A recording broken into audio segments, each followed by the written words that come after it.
नमस्कार, मी औराधे गौरव, जिल्हा परिषद प्राथमिक शाळा लोणी. एआय म्हणजे रोबोटिक लॅब अंतर्गत एआय म्हणजे आर्टिफिशियल इंटेलिजन्स. वर्तमान परिस्थितीत कॉम्प्युटर सायन्सची सर्वाधिक वेगाने विकसित होणारी ही शाखा आहे.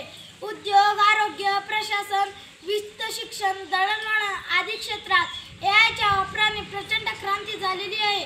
एआय रोबोटिक लॅब अंतर्गत उपलब्ध झालेल्या साहित्यातून आम्ही हा सॉकर रोबोट तयार केला आहे. सॉकर रोबोट म्हणजे फुटबॉल खेळण्यासाठी. जर आपला मित्र आपल्यासोबत फुटबॉल खेळत नसेल तर हा रोबोट आपल्यासोबत फुटबॉल खेळू शकतो. या रोबोटमध्ये फुटबॉल खेळण्याचे सर्व स्किल्स आहेत. आता मी हा रोबोट प्रत्यक्षात चालून दाखवणार आहे. हा रोबोट पुढे, मागे, डावीकडे, उजवीकडे होऊ शकतो. म्हणजेच हा रोबोट 360 डिग्री मूव्ह करू शकतो व ह्या रोबोटचे हँडल 180 डिग्री फिरू शकतात. हा रोबोट आम्ही थेट विद्युत